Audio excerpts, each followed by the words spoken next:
Okay, ready na ba ang lahat para sa inyong final examination? Okay, so for this school year 2024-2025, first semester. So huwag kalimutan, isulit yung pangalan, year, and section. Okay, one whole sheet of paper ito ha, sa one whole sheet of paper. Para sa test 1, fill in the blank. Okay, so directions, read each statement carefully and fill in the blank with the correct word.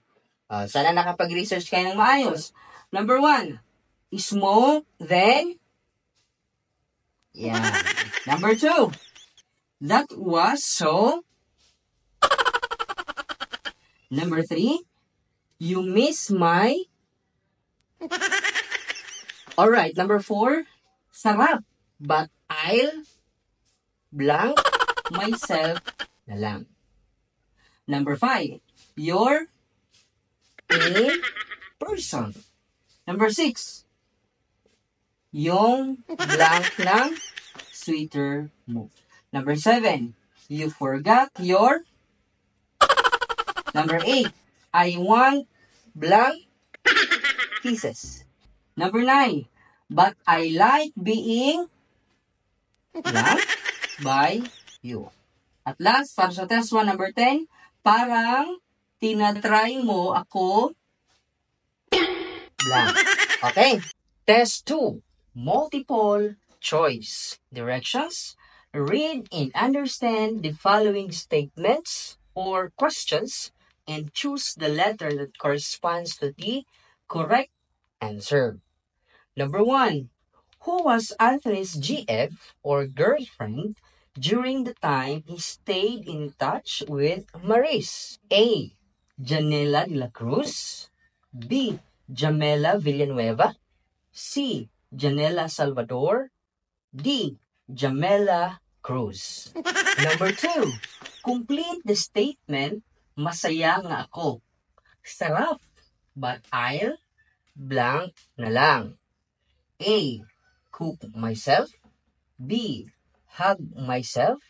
C, touch myself. And D, love myself. Number 3, which of the following statement or statements is or are true?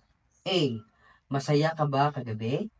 B, I'm sad na naubos ko na yung amoy na naiwan mo sa sweater mo.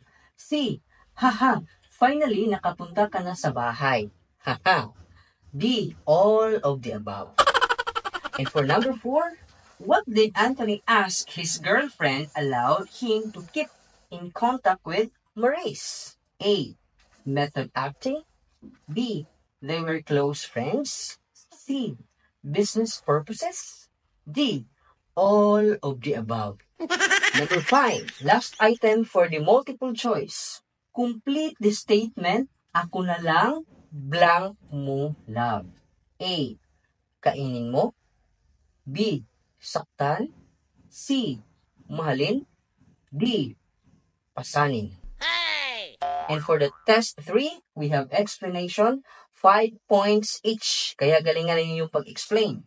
For the number 1 question, how would you describe Maris?